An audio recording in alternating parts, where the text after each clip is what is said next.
verdade, isso está no bojo do desenvolvimento da lógica na América Latina. Não foi assim de graça no Brasil. Nós tínhamos já doutorados em lógica do Newton, do Mário Turassi, orientados, e do Leônidas Egenberg, que foram os primeiros 3 doutorados em lógica, orientados pelo professor Edson Fará, da USP, formalmente orientados por eles. Nós tínhamos, assim, o grupo de Curitiba, que era em volta do Newton da Costa, que era jovem. Em 63, ele defende o professor titular, quando ele introduz os sistemas paraconsistentes. Tinha um grupo em São Paulo, um grupo em Niterói, mas, assim, mantinham contato entre si, mas não eram grupos significativos. E já havia uma presença mais forte com o desenvolvimento da lógica no Chile e na Argentina, em 70.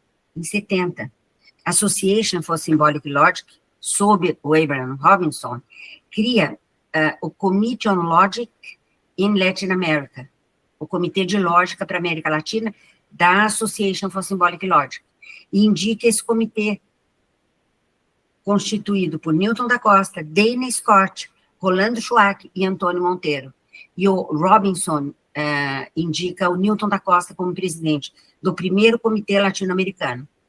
Aquela ideia de 64, de que se organizassem simpósios latino-americanos de lógica, com a criação do Committee on Logic in Latin America, apoiado pela Association for Symbolic Logic, em 1970, em julho, na Universidade Católica do Chile, realiza-se o primeiro SLAM, Simpósio Latino-Americano de Lógica. O segundo foi realizado em 72 na UNB, em Brasília, no Brasil.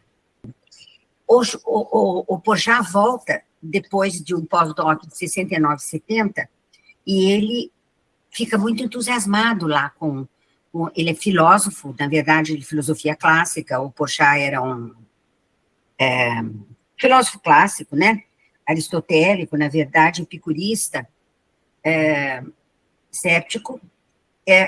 Ele propõe ao reitor da USP a criação de um centro interdisciplinar de pesquisa na USP, via departamento de filosofia, que o que ele viu em Berkeley, pelo desenvolvimento da lógica, era um grande centro de lógica, e ele queria um centro interdisciplinar, onde a lógica fosse a coluna dorsal.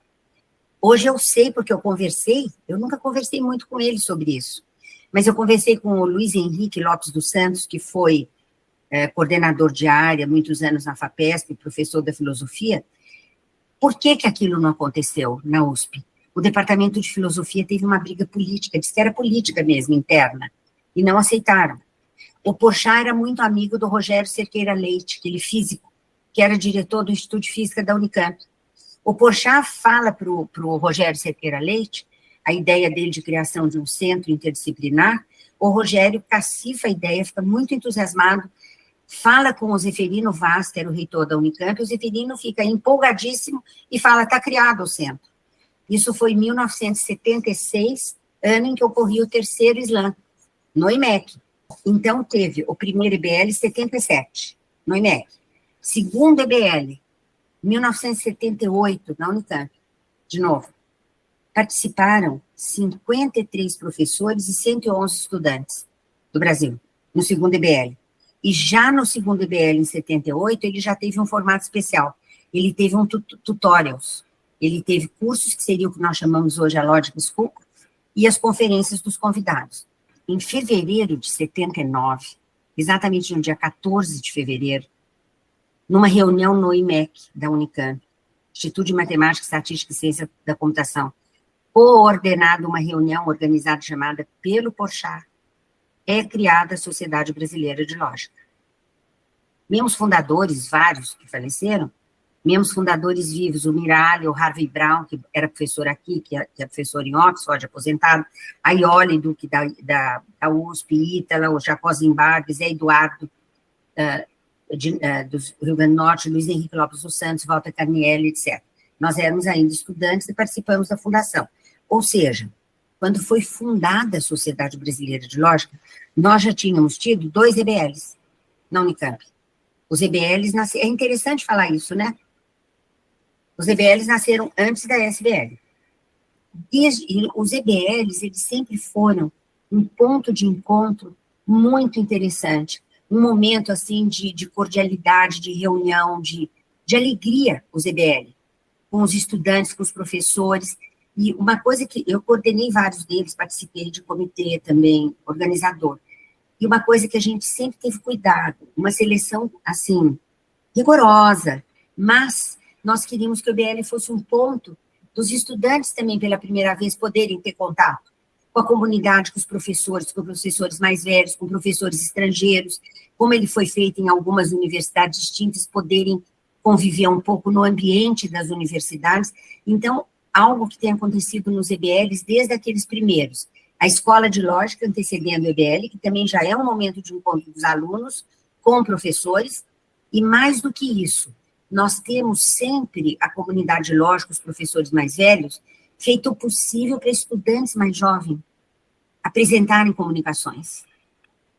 E eu acho os EBL muito importante para o congraçamento e inter-relação entre colegas das várias universidades brasileiras, mas eu acho que o aspecto fundamental é a motivação e o ambiente em que a gente deve receber e propiciar aos estudantes essa primeira entrada, né, na vida acadêmica, na vida científica. E outra coisa que eu gostaria de chamar a atenção, o latino-americano, vejam que desde a criação é simpósio latino-americano de lógica matemática. Nos primeiros anos, a característica da lógica matemática era muito pesada. Nos últimos anos, tem a participação de filósofos, de lógicos das áreas de computação, de áreas aplicadas, mas o brasileiro, ele sempre foi um evento aberto em termos de tema. Ele é um evento de lógica, em que nós temos lógica filosófica, história e filosofia da lógica, lógica matemática, lógica para teoria, para computação e também lógica aplicada. Então, ele é um evento que sempre foi muito aberto para as várias de atuação. E a lógica brasileira se caracteriza muito por isso.